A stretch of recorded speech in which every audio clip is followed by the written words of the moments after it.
As video games are censoring themselves worldwide, Stellar Blade is doing the exact opposite. All countries, Stellar Blade will be uncensored in its purest form, no restrictions. Even in China, in these broader markets that have their big restrictions, even in Saudi Arabia, there will be no restrictions on Stellar Blade's overall look and design. And I think that is the amazing thing that we're hearing right now. When every country in the world has its own restrictions, it seems like everyone in the world is embracing Eve and Stellar Blade and ShiftUp's overall ambitious design to break away from the mainstream normative trends and making their own market up with its attractive female lead. And I think this is the thing that people were hoping for when Stellar Blade was in development, and what we're expecting to see when we actually play the game itself. So when we're hearing about censorship with patches for Tomb Raider, Fairy Tail, Final Fantasy, people trying to censor their past, I think it's amazing to see a developer like ShiftUp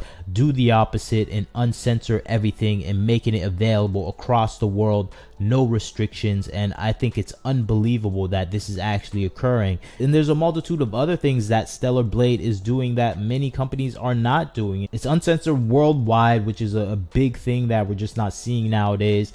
We have no microtransactions with the game, and we have post-launch content including a new game plus more costumes and a photo mode that are coming out with updates free of charge. So this game is doing what games used to do, which is a groundbreaking element where you're just releasing a completed game that is available to the rest of the world in its purest form. And I think people are excited for that, and they're hoping that this is going to continue with other IPs. Unfortunately, that may not be the case, but I think it's a damning situation for the Western development sphere, where we have a game coming from a developer that is not even focused on creating solo one-player games. They're usually making mobile games that are focused on microtransactions. So for them to create a game in its purest form without microtransactions, without money making goals at its forefront, it is throwing a great shame into the Western development game industry, and it's showing them up in ways that are stunning, because every Asian country in the world is bandying together with Korea and making fun of the Western games development industry. You can see that with some of the elements that are even coming out of China, where they're making fun of the overall hypocrisy of the USA games industry for mocking the overall design of Eve, saying that it's too attractive and too sexy, when in actuality you have things in YouTube videos that come out to anyone that subscribes to YouTube. You get recommended these videos if you're a man, these half-naked women walking around with tape, and they show this is the approved sexiness in America, while a video game that has a girl half covered up is seen as morally objectionable. And I think that hypocrisy is showing itself because people are realizing what the moral objections of Americans makes no sense in the eyes of the rest of the world. And I think that is showing up in what we're seeing in the discussions around Stellar Blade, when you're bringing up Hades 2, where everyone's praising Hades 2 for all these sexy women in the game, but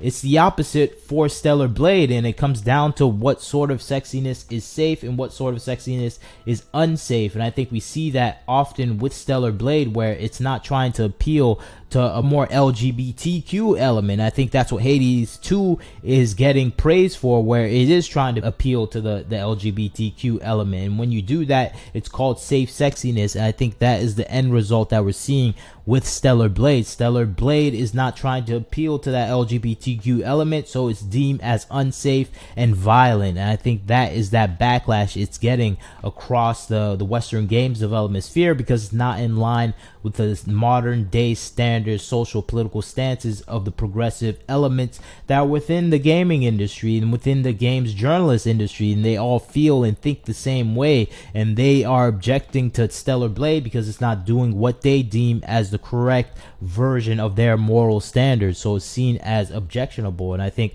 that is the result of Stellar Blade being lambasted in the media for simply just having an attractive female lead. And I think that is the thing that is frustrating for a lot of people within the gaming industry, the East Asian games industry, where they are developing games with this element as their core factor because they know the majority of gamers are male and they enjoy seeing attractive female characters, and that is the element that has always been known in the advertising and marketing industry. But it seems like we have social political ideologues that have taken over the marketing and advertising that are within the video game industry, and they're trying to force it in a direction that is in line with their own political thoughts. And I think that's why you have consultancy firms like Sweet Baby Inc. that are trying to threaten and gaslight these video games development companies into seeing things in their certain perspective, because it's not about actually pleasing the fan base and actually making money. It's about oppressing the fan base and injecting your own certain political thoughts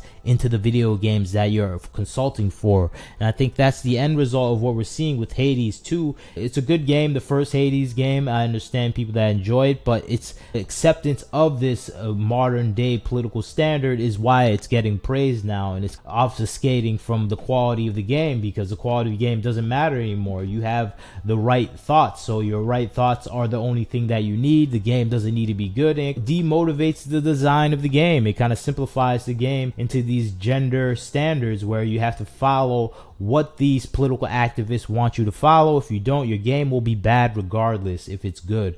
And I think that's the essential thing that we're seeing here, where Stellar Blade is going to be review bomb once it comes out. I have no doubt it's going to be a 6 to most big platforms like IGN, Kotaku, and GameSpot. They're not going to give it a fair shake because it doesn't follow their social, political, progressive standards. And we saw this happen before with games like Days Gone, where people are loving playing Days Gone, but Days Gone got one of the worst reviews possible.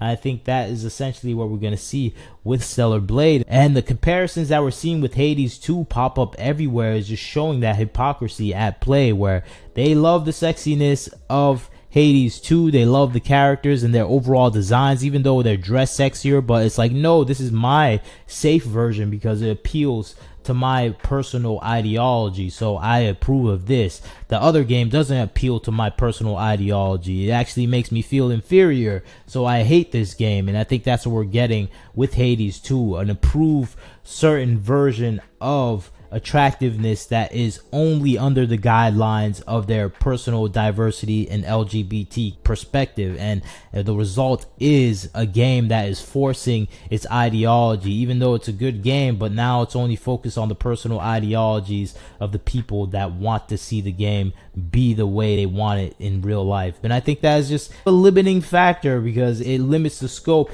It narrows down the scope of the possibilities of the game you can create now. You're focused on this gender ideology rather than creating the elements of a good game. Fortunately for Hades, it was a good game. Hopefully it continues to be a good game. I don't know the specifics with Hades 2. I know it dives deeper into overall gender ideology elements, but it makes sense for the game since it's based on Greek mythology and it has those elements. So I think for that game, and games like Baldur's Gate, where it feels more natural to have those elements, even though Baldur's Gate 3 had an obsessiveness of having all the male characters trying to sleep with you. And I know they say it was a kind of a bug in the game, but I doubt it. I think that's probably their personal preferences, where every man is trying to sleep with every man. It makes sense if you are in San Francisco and some communities like that, but it doesn't make sense in the real world because such a small percentage of people are within those communities. So I think that's just my personal view on the situation. Stellar Blade being uncensored is the greatest thing for this game. I'm glad the world is uniting and saying, okay, we like this game. Even Saudi Arabia saying, keep it uncensored, we don't care. And I think that is an amazing thing for ShiftUp in Korea, and it's showing the world is changing and on the side of the game players. So hopefully it stays that way. Hopefully USA games industry changes their mind, but I highly doubt it. Just not yet, but they will, because profits are always more valuable than political ideology. So tell me what you think about the situation. Stellar Blade uncensored across the world. I'm excited for it. Like, share, and subscribe. This is Wagner Knows Why. Catch you next time.